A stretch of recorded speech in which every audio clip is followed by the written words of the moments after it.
Bom dia, queridos e amados irmãos e amigos. Hoje, sexta-feira, estamos aqui para mais um Maná. Continuar na mensagem que nós paramos ontem, capítulo 19, no versículo 11 a 22. Eu vou começar comentando do que a gente parou ontem, né? Nós demos uma lida, eu vou ler aqui o texto rapidinho, não todo, e nós vamos comentar alguma coisa, ok?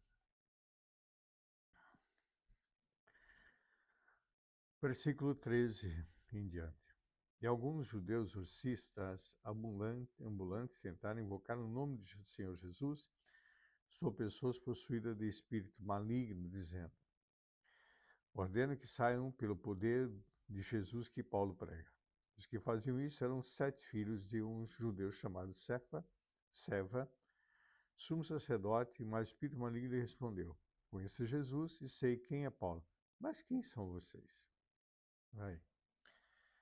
Queridos, uma coisa é importante entender, que o diabo ele conhece exatamente quem é Jesus Cristo, desde a fundação do mundo. Porque Jesus foi o que derrotou e condenou tanto todos eles e o seu líder, Lúcifer, foram condenados por Jesus. E Jesus desceu lá no Hades, ou seja, lá no inferno, libertou aqueles que estavam aprisionados ali por Satanás, destruiu o cativeiro, esse cativeiro foi levado aos céus, está lá. E ali, Satanás e seus demônios foram colocados com trapo de imundície. Eles não perderam a autoridade, perderam o poder, porém eles ainda não se dão por vencidos, porque somente serão lançados nas trevas exteriores, no lago de fogo, após a consumação de todo o tempo. Até não houver consumação, ainda estão aí pairando e destruindo, que o único propósito dele é matar, roubar e destruir. Foi isso que Jesus disse.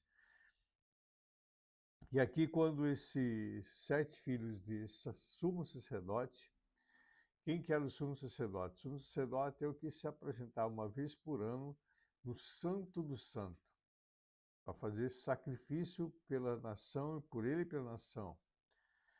Então não era qualquer pessoa, mas os filhos dele não tinham entendimento. Aí o diabo fala assim, olha, eu conheço quem é Jesus, eu sei quem é Jesus, tá certo? E sei quem é Paulo. Os demônios conhecem os que são deles, querido, os que são do Senhor. Por isso que eu falei ontem, questão de entregar a vida para Jesus, passar pelas águas do batismo, uma aliança com o Senhor, uma aliança. Deus é Deus de aliança.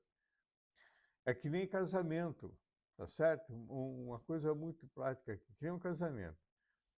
Tu casou, casado, né? Não é viver maritalmente junto, na união estável. Isso aí a Bíblia não aconselha a união estável. A Bíblia reconhece o casamento, nem que fosse somente no civil, mas o casamento. Isso a Bíblia reconhece. No mais, é prostituição estável, tá certo? Pois bem,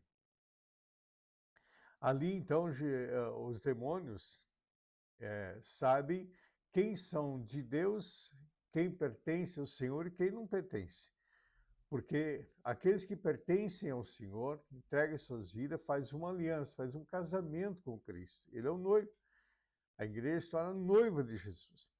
Tanto no casamento, tu faz uma aliança com a tua esposa, tu faz uma aliança com o teu esposo, se tornam uma só carne. Uma só carne. Quer dizer o quê? Indivisível. Uma só carne quer dizer é indivisível.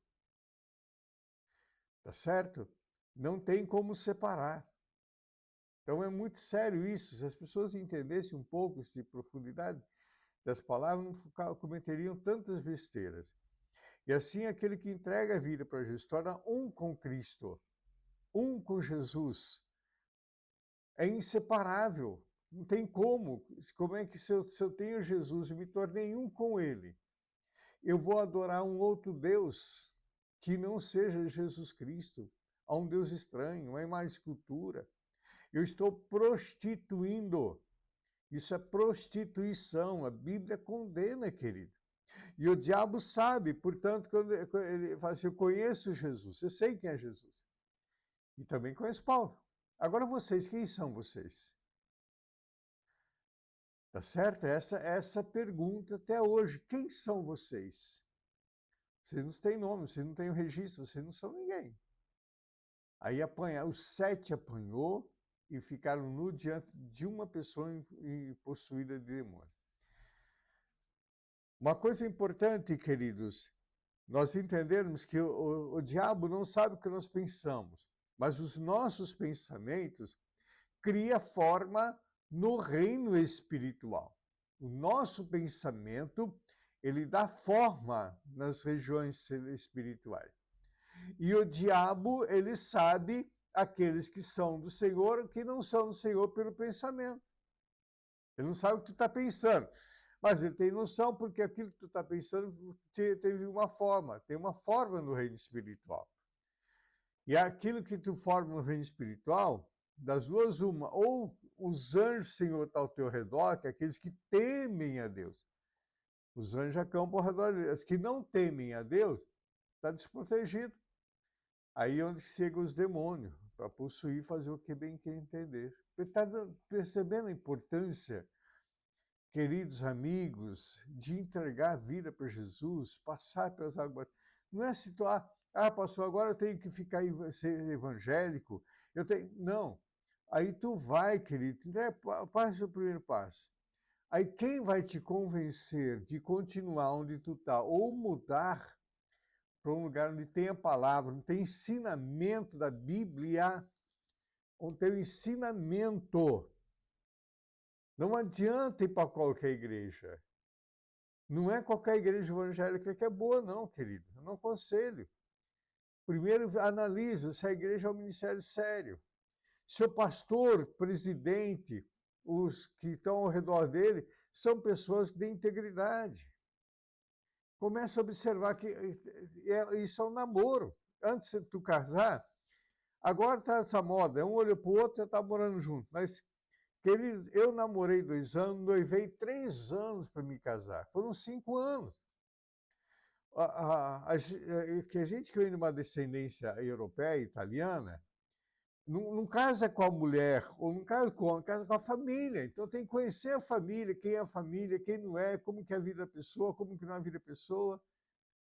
Mas tudo isso faz parte do namoro. Assim, tu vai para a igreja, vai conhecer, vai lá um tempo, frequenta um tempo, vê como é o comportamento do pastor, como é que é o comportamento da igreja, como é que é o comportamento da liderança que está ao redor dele. Aí tu vai fazer uma análise. Ora, o Espírito Santo ele vai direcionar a tua vida. Uma igreja não tem palavra, uma igreja não tem ensinamento, uma igreja não tem oração. Esse é o caminho. Esse é o caminho. Uma igreja onde tem um oba-oba do evangelho que cai fora. Então, exatamente isso, querido, isso foi notório. Ali na região foi notório. Todos que moravam ali ficaram sabendo o que aconteceu com os 7 filhos de Cefas. Que o demônio bateu em todo mundo. Tanto é que aqueles que praticavam artes mágicas, o esoterismo, pegou seus livros e queimaram tudo. E se decidiram por Jesus. Quando eu faço uma lição para Jesus, eu tenho que queimar meu passado, querido, para não voltar mais lá, velha criatura, velha decisão. Queima totalmente o que ele ficou para trás. Porque se fazer realmente uma nova vida, um novo caminhar com Cristo, é exatamente isso que aconteceu com aqueles que tiveram encontro real com Cristo. Olha agora aqui a partir do versículo 18, 17. Esse fato chegou ao conhecimento de todos os moradores de Éfeso, tanto judeus como gregos. Veio temor sobre todos eles e o nome de Jesus Cristo era engrandecido. Muitos que creram vieram confessando e denunciando publicamente as suas próprias obras. Agora, presta atenção. Creram no Senhor Jesus, E o nome de Jesus era engrandecido, e muitos dos que creram vieram confessando os seus pecados. Confessar o pecado, querido, entrega totalmente, confessa o pecado, se arrepende, arrependimento, se humilhar diante da potente mão de Deus. Senhor, eu pequei, eu tenho reconhecido que eu errei, eu necessito a tua graça, eu quero a tua graça. Tá certo, querido? Olha, e também muitos dos que haviam praticado magia, reunindo os seus livros, queimaram diante de todos, calculando o valor dos livros, verificaram que chegava a 50 mil denários. Eu não fiz as contas de quanto é o denário hoje, para fazer conta, mas depois tu faz. Assim a palavra do Senhor crescia e prevalecia poderosamente. Aí a palavra de Deus crescia e prevalecia. Então esse é o propósito, queridos, de realmente anunciar a palavra com autoridade, com poder e levar as pessoas verdadeiramente ao arrependimento das suas obras más. Foi o que aconteceu ali. Ao arrependimento das obras más. Fazer uma nova decisão, realmente se tornar uma nova criatura em Cristo Jesus. Amém, querido? Então, eu quero que vocês comecem a ler a Bíblia. Se tiver alguma dúvida, já falei, pergunta para mim, deixa teu comentário no canal, compartilhe esse canal com as pessoas. Amém?